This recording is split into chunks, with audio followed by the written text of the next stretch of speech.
Emergency repairs needed now at the nation's tallest dam. The weather changes that force tens of thousands of people out of their homes. I loved the way he used to speak about workers and worker justice, and so when he offered me the job, I knew this is the job that I want. This is the person I want to work for. And a powerful San Diego union leader under fire tonight. The women who are standing up against alleged abuse. KPBS Evening Edition starts right now.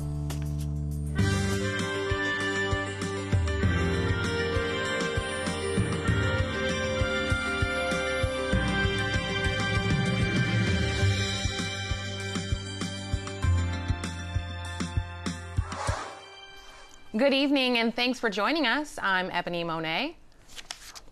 A close call at the Orville Dam Sunday, leading to the emergency evacuation of nearly 200,000 people from the surrounding area. It should serve as a wake-up call to state lawmakers. That's the message today from Lieutenant Governor Gavin Newsom. He toured the governor's office emergency services and says he doesn't know when residents will be able to return. It's now the real challenge and the circumstance that requires diligence is determining when people can come back home and not precipitously moving forward with a re-evacuation, a scenario where the rain comes back and all of a sudden we regret the fact that we allowed people back in the homes. Rainstorms are expected to hit the region this week. A group of environmentalists say the potential failure of the emergency spillway could have been avoided. They requested it be paved with concrete more than a decade ago. They argued any water pouring over the spillway, especially during rainstorms, would rapidly erode the earth below, resulting in major destructive flooding. The request was rejected. They thought the dam spillway there that almost failed last night was fine. We were not so confident, and it turned out that it looks like we were right. The Orville Dam is the tallest in the country. Water levels there are dropping, preventing water from entering the emergency spillway. The San Diego Unified School Board was planning to invite new Secretary of Education Betsy DeVos to see local schools in action. Today, the board scratched that idea following an outpouring of frustration from teachers over the weekend. I think people were caught off guard with the district's resolution because nobody knew anything about it. And with the current administration's policies, there's a lot of fear and a lot of distrust for our federal government. DeVos has been criticized for her lack of experience in public school system and for wanting to offer public money for vouchers that students could have used in private schools. Last week, Superintendent Cindy Martin told KPBS she wants DeVos to see what's working in schools before she makes sweeping reforms. A bill from Congressman Duncan Hunter would prohibit sanctuary universities from receiving federal aid. And it and a recent White House executive orders have left campuses feeling vulnerable. KPBS education reporter Megan Burks explains how vulnerable they might be. Megan, what is a sanctuary campus? Well, generally, it's a college that shields students who are in the country illegally from some kind of immigration enforcement action. The problem is that this term does not exist anywhere in federal law, so the definition can shift depending on whom you're talking to. Here are Congressman Hunter's criteria. The university refuses to share the immigration status of individuals on campus. They refuse to cooperate with federal agents in arresting and detaining people in the country illegally. They harbor a person without legal status. They offer in-state tuition to students who are in the country illegally. And they prohibit federal agencies like the Border Patrol from recruiting on campus. Hunter considers the University of California system a sanctuary. The CSU system has made similar statements, and all California universities offer in-state tuition to undocumented immigrants. So, Megan, I guess the big question would be, is a bill like this constitutional? Well, I spoke with Niels Frenzen. He specializes in immigration law at the University of Southern California. He says the bill probably would not pass legal muster. The Supreme Court has clearly held that the federal government cannot compel states to enforce federal laws. The federal government can create incentives, but the federal government cannot coerce. So Frenzen points to the 2012 Supreme Court ruling on the Affordable Care Act. It said that the federal government could not withhold Medicaid funding from states that did not implement the full Obamacare law. It said that was just too coercive because states rely so much on that health care funding. Joe Kasper is Hunter's chief of staff, and he points to other rulings that have upheld the federal government's ability to bring states in line with funding threats. Congress, under Article 1, has the power of the purse, the right to determine what to fund and what not to fund. Where the legal challenges sometimes come in is whether or not Congress is acting outside of its constitutional purview. This bill is still in committee and must, of course, become law for there to be any kind of constitutional challenge. And in the meantime, is there anything Congressman Hunter can do? Yes, and he plans to. Hunter said in a statement Thursday he would not pass along discretionary funding requests from sanctuary campuses in his district.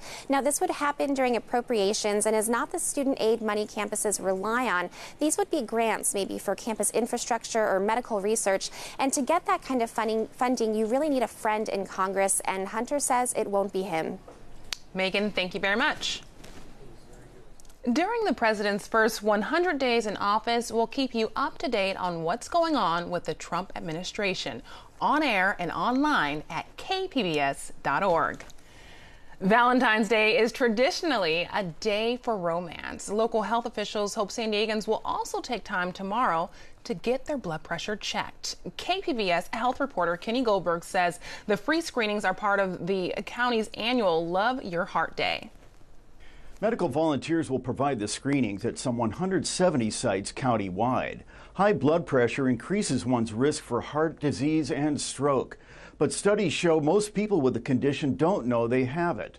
The nonprofit Champions for Health is helping to organize and staff the screenings. CEO Barbara Mandel says heart disease is a leading cause of death nationwide. And if we can get people to know what their numbers are, we can get them to probably pay more attention to their own health and maybe get on a healthier life track. Federal health officials say 1 out of every 3 adults has high blood pressure. Kenny Goldberg, KPBS News. The head of one of the biggest local unions, Mickey Kasparian, is being sued by former employees for sexual harassment and gender discrimination. We'll hear from some of those employees shortly. But first, how do unions in San Diego work and what's their role when it comes to local politics? KPBS reporter Claire Tregesser explains. Mickey Kasparian is president of United Food and Commercial Workers Local 135. That role has a lot of power, says Ricardo Ochoa, a lawyer who represents local unions. For a lot of Democrats, having the endorsement of labor is a very powerful signal that this is somebody that stands on the side of working families. And so there's the brand that helps. On top of that, Ochoa says unions donate a lot of money to support candidates as well as rally their members. One of the very powerful things that unions are able to do is they're able to aggregate the power of working people who individually would not be able to influence politics in the same way. And so by organizing tens of thousands, hundreds of thousands of working people, they're able to generate votes. Through the recommendations to their members, they're able to generate volunteers for candidates. So it really makes a big difference in our local politics. That means local politicians, especially Democrats, want unions on their side. Each union makes decisions about which candidates to support differently, but Ochoa says no matter what. The president of a union or the top officer in a union has considerable sway and influence in how that decision is going to go. That's one reason why, as the head of one of the biggest local unions, Mickey Kasparian is important. On top of that, his union, the UFCW, is the largest member of the Labor Council. And since Kasparian is the Labor Council's president, he wields a lot of influence.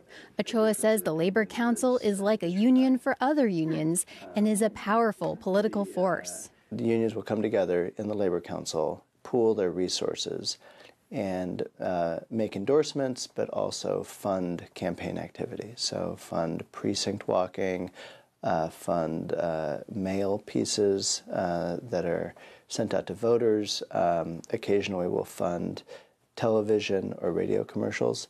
You can see the Labor Council's influence on several recent local big issues. That's because it has been in disagreement with another large union, the San Diego Building Trades Council. Here are some of the issues they've split on. For president of the city council, Building Trades supported David Alvarez. The Labor Council supported Myrtle Cole. The Labor Council won. Building Trades opposed the City Council renewing a contract with Civic San Diego. The Labor Council supported it. The Labor Council won. Building Trades opposed Measure A, the sales tax increase to fund transportation. It supported Measure C, the hotel tax increase to fund a new football stadium. The Labor Council stayed neutral on both, and both failed. The UFCW has spent more than $800,000 on local elections since 2014. Claire Tregesser, KPBS News. UFCW's mission statement includes the goal of improving the lives of hardworking men and women. But two San Diego women say they experienced anything but working for the local chapter, Local 135. They're suing, claiming the president, Mickey Kasparian, creates a hostile work environment, especially for women. Sandy Naranjo is a San Diego native who traces her respect for labor unions to her father. When I lost my father, the union came in and gave my mom a pension. So I wanted to do the same thing that the unions did for me. In 2013, she says it's a dream come true when Mickey Kasparian, the president of UFCW Local 135, hired her as an organizer. So when I meet, Mickey Kasparian, I was like, this is the work that you do. The work that you do is what the labor leaders did for my family. So I was inspired. I admired him. I loved the way he used to speak about workers and worker justice. And so when he offered me the job, I knew this is the job that I want. This is the person I want to work for. The admiration didn't last. Nobody challenged him. People were always scared of him and how threatening he was when you didn't do something he wanted. And he made people cry. He made people stress. And people retired quickly. Now she says she's standing up against the leader of the union she used to stand for. I love the labor movement, and I always will love the labor movement. But it's crushing to see a man like Mickey Kasparian who does everything against the principles of what a labor union stands for. Naranjo is suing UFCW Local 135 for gender discrimination, retaliation for political affiliation, and wrongful termination after being fired in December of last year. She believes she was fired because her husband, who works for the local electrical workers union, disagreed with the terms of a Civic San Diego city contract Kasparian supported, and because she was injured on the job and is seeking workers' compensation. It was devastating.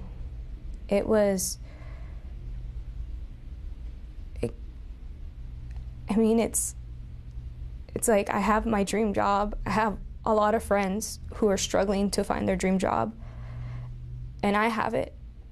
And I'm working for social justice. And to lose all that was just so damaging to my soul. UFCW Local 135 has filed its own lawsuit. It says Naranjo was fired following an investigation into her use of company time. In another court document, attorneys for UFCW say the Labor Management Reporting and Disclosure Act protects unions' internal affairs, giving labor union officials broad discretion to hire and fire policymakers. Isabel Vasquez also worked for Mickey Kasparian. It's very controlling. He makes examples of people if you speak out against him. Vasquez is a former UFCW union rep. She's also suing Local 135 and Kasparian, alleging he sexually abused her in his office. That's the thing, is I never knew when I was being called up there for a valid reason, or I was being called up to his office for something else. She says this went on for 15 years. It was like, what will people think of me? That I let that happen to me. It was like the deepest, darkest secret that I could ever keep. Vasquez retired last year, she says, to stop the abuse. Vasquez came forward so Naranjo wouldn't have to stand alone. It was her son who convinced her to go public. My son told me that if I did not use my name, then he still owned me. And I was not going to let him own me anymore. Kasparian has publicly denied the allegations. He didn't respond to our request for comment. Vasquez and Naranjo know they're in for a fight. I am pro-union. I will be to the day I die. My issue is not with the UFCW. It's with Mickey Kasparian. This man, he's dangerous. And he's corrupt. And he exploits women. And I want to show my daughter that we have to stand up.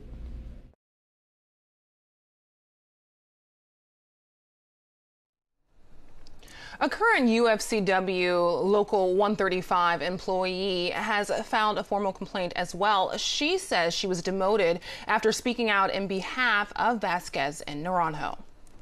You might not be spending a lot of time thinking about your electricity use, but one company has figured out how to turn saving energy into a game, one that lowers pollution, helps address climate change, and can even win you some money. Ingrid Lobet from our media partner iNewsSource has this week's News and Numbers.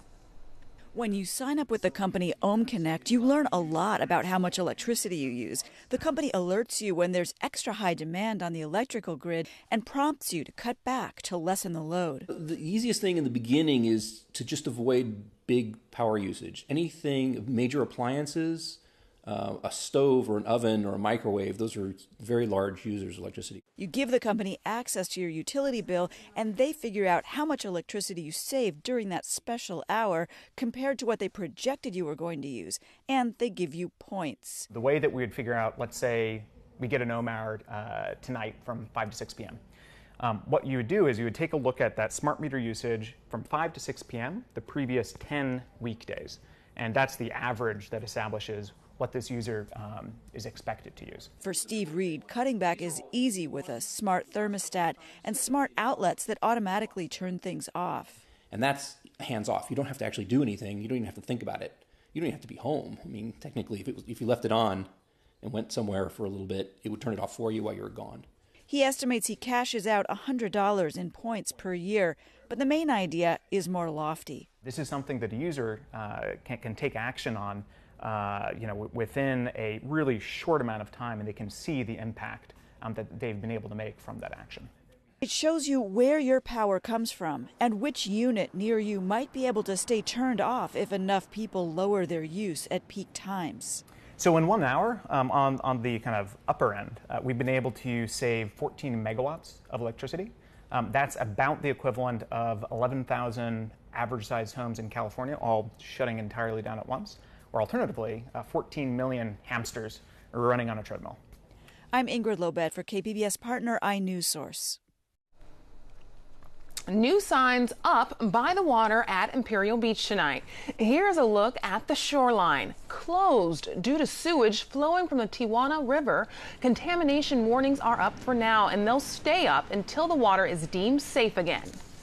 Well, today's sunshine and warm temps are going to make way for a cloudier, cooler Tuesday right here in San Diego. Shanae Shocker has tonight's forecast.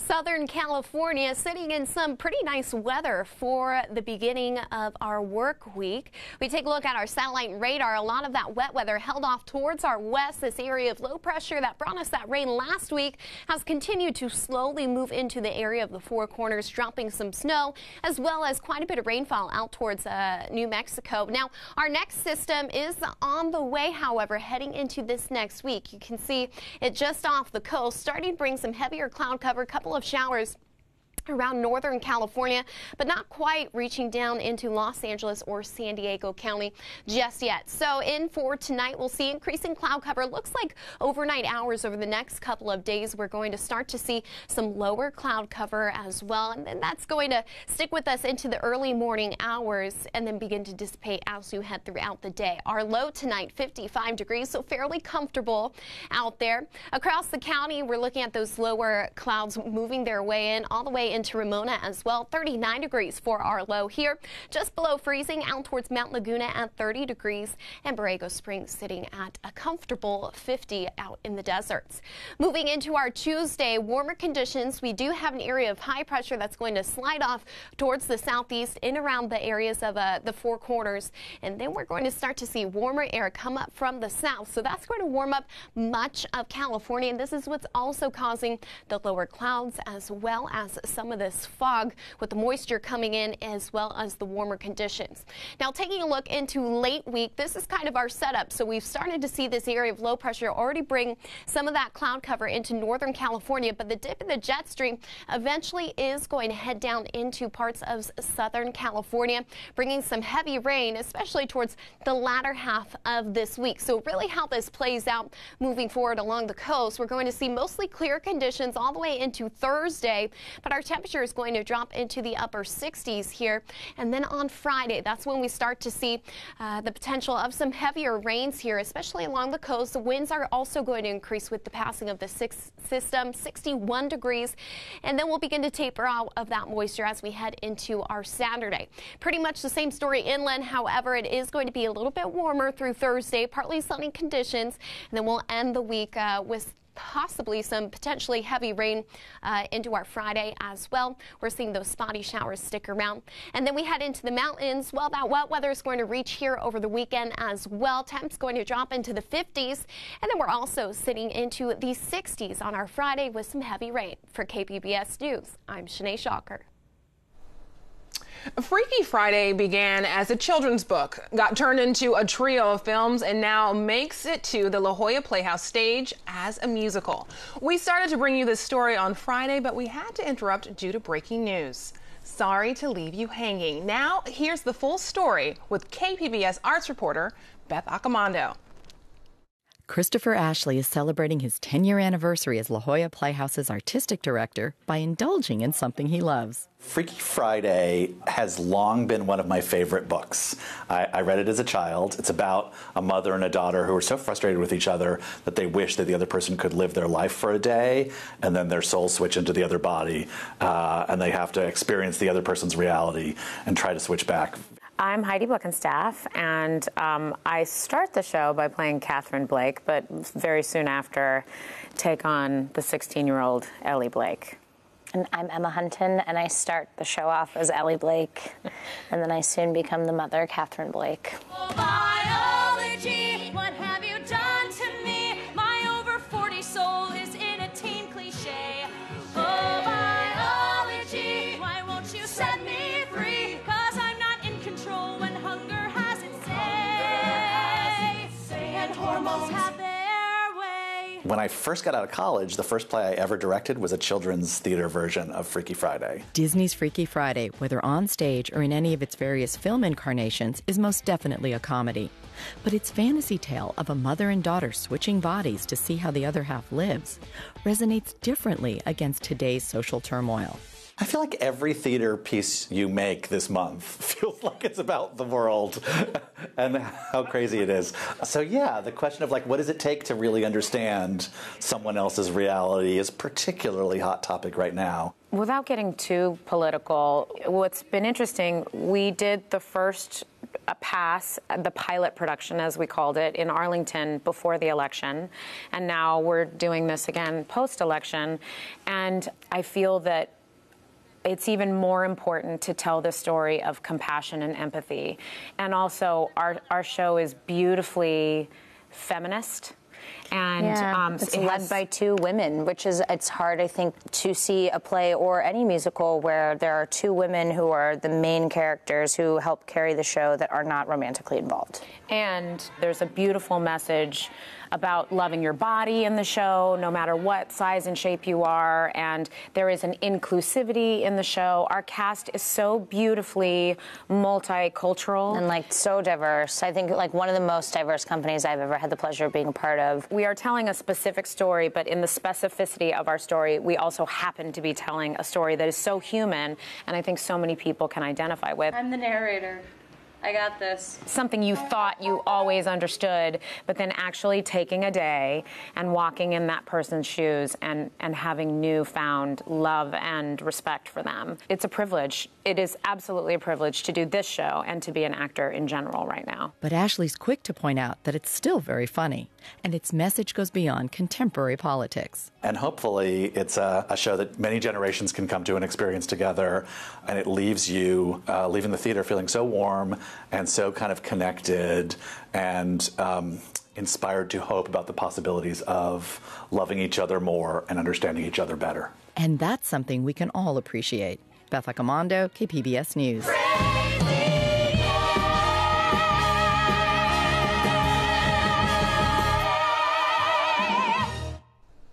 Now, here's a look at what we are working on for tomorrow in the KPBS newsroom. On Morning Edition, a San Diego retirement home has become a hotbed for political activism. Meet the women in their 80s, 90s, and 100s who say it's never too late to make a difference. And on Midday Edition, the San Diego Police Department's report on how body cameras are reducing misconduct and use of force. That's tomorrow on KPBS Radio at noon. You can find tonight's stories on our website, kpbs.org/evening edition. Thanks for joining us. Have a great night.